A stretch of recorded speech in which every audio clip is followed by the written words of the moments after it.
अस्सलामु अलैकुम वरहमतुल्लाहि वबरकातुहू। आज की गुफ्तगू के अंदर हम कुरान और हदीस की रोशनी में ये समझेंगे कि ये सलाब, ये महंगाई और अफरा तफरी, बदअमनी का माहौल क्यों बना हुआ है।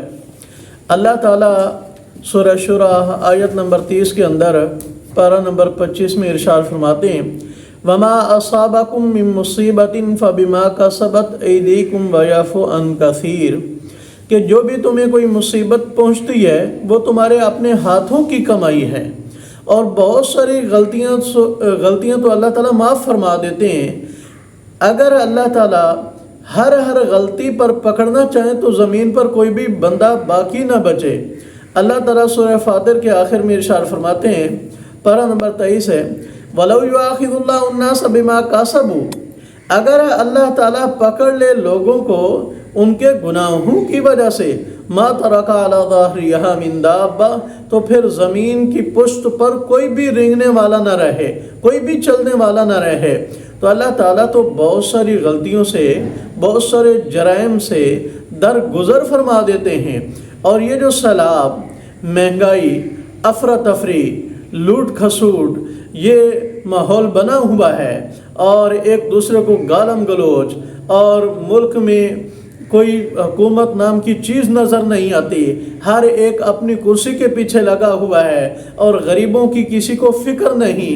इसके पीछे हमारे बड़े बड़े जराइम हैं, हमारे अपने कसूर हैं। सबसे बड़ा शिर्क जुर्म है और जिसकी वजह से अल्लाह ताला फरमाते हैं, जब शिर्क किया जाता है, अल्लाह ताला के साथ शरीक ठहराया जाता है, मरने वालों को, जिंदों को, पत्थरों को, कब्रों को, दरख्तों को, हर चीज़ को, हत्ता कि घोड़ों को अल्लाह का जब शरीक ठहराया जाता है तो आसमान थर थर कांपने लगता है, करीब है कि वो फट जाए। और फिर नाप तोल के अंदर कमी, और फिर इज्जतों का लुट जाना, और फिर झूठ बोलना, और कारोबार के अंदर सूद की मिलावट करना, ये वो बड़े बड़े जराइम हैं जिनकी वजह से हमारे ऊपर अल्लाह ताला का अज़ाब आया।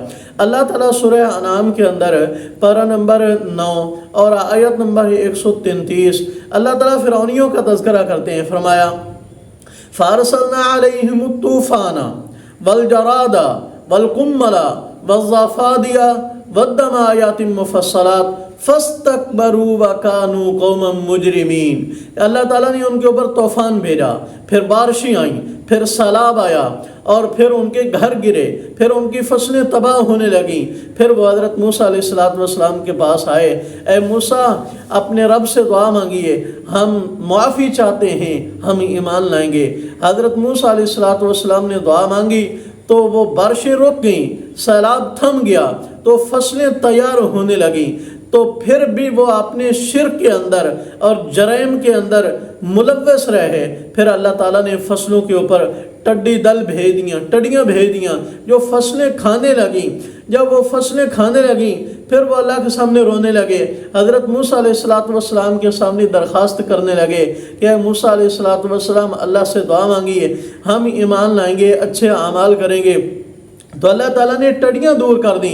जब फसल पक गई, तैयार हो गई, उन्होंने गल्ले उठा करके अपने घरों में रख लिए, लेकिन फिर भी वो मोमिन नहीं बने, शिर्क से बाज नहीं आए, बड़े बड़े जराइम से बाज नहीं आए, अल्लाह के रसूल के ताबेदारी नहीं की, इताअत नहीं की, उनकी बात नहीं मानी। तो फिर अल्लाह ताला ने सुसरी वाली बीमारी भेज दी। सुसरी वो जो गल्ले थे, अनाज थे, उसमें छोटी छोटी चिचड़ियाँ दाखिल हो गईं और सर में जुमें दाखिल हो गईं, कपड़ों में जुमें दाखिल हो गईं, जो गल्ला घर में पड़ा हुआ था वो भी ख़त्म होने लगा। तो फिर हज़रत मूसा अलैहिस्सलाम के पास आए कि अल्लाह से दुआ मांगी, अल्लाह अज़ाब हटाए, हम ईमान लाएंगे, नेक अमल करेंगे। तो अल्लाह ताला ने वो अज़ाब हटाया, तो फिर वो अपने जराइम पर अड़े रहे। तो फिर अल्लाह ताला ने मेंढकों का अज़ाब मुसल्लत कर दिया। जब भी खाना खाने लगते तो मेंढक आकर दाखिल हो जाते, दाएं बाएं हर जगह मेंढक होते हैं, ताकि पानी में मेंढक होते। फिर आहुजारी करने लगे, अल्लाह ताला ने अज़ाब हटाया। तो फिर वो अपने शिर्क के अंदर मुब्तला हुए, अपने गुनाहों से बाज ना आए, तो फिर अल्लाह ताला ने खून का अज़ाब भेजा। तो पानी पीने लगते, नज़र तो पानी आता था پینے لگتے تو وہ خون بن جاتا تھا۔ تو اللہ تعالیٰ فرماتے ہیں یہ سارے عذاب میں نے ان کے اوپر اس لیے مسلط کیے تھے، فاستکبر، انہوں نے تکبر کیا۔ تکبر یہ ہوتا ہے کہ حق بات کو ٹھکرا دینا اور دوسرے لوگوں کو حقیر جاننا، اور یہ تو تقریباً ہر بندے کے اندر پایا جاتا ہے۔ اور پھر اللہ تعالیٰ فرماتے ہیں وَكَانُوا قَوْمًا مُجْرِمِينَ، وہ مجرم قوم تھی، اس لیے میں نے ان کے اوپر سیلاب بھیجا اور میں نے دوسری بیماریاں مسلط کی۔ تو آج ہم بھی مجرم بن چکے ہیں، سارے اجتماعی اللہ کے حضور گڑ گڑاتے ہیں، اللہ سے معافی مانگتے ہیں، تہ دل سے معافی مانگتے ہیں، سارے زبان سے تو استغفر اللہ توبہ توبہ کہہ رہے ہیں، لیکن جو جرائم ہماری زندگی کے اندر رچ چکے ہیں وہ چھوڑنے کے لیے تیار نہیں۔ توبہ کا مطلب یہ ہوتا ہے کہ اللہ کے سامنے شرمسار ہوں، اگر کسی کا حق مارا ہے تو وہ حق ادا کریں، اور جن جرائم کے ہم عادی بن چکے ہیں وہ چھوڑنے کا پکا ارادہ کریں اور چھوڑ دیں۔ اس کا معنی کیا ہوتا ہے؟ توبہ ہوتی ہے، پھر اللہ تعالیٰ کی رحمتیں برستی ہیں۔ تو اللہ تعالیٰ سے دعا ہے کہ اللہ تعالیٰ ملک پاکستان کے اوپر اپنا خصوصی فضل و کرم فرمائے، اور جو ہمارے بھائی بے یار و مددگار بیٹھے ہیں، مصیبت کے اندر گرفتار ہیں، اللہ تعالیٰ دوبارہ سے ان کو آباد فرمائے اور ان کی مدد و نصرت فرمائے۔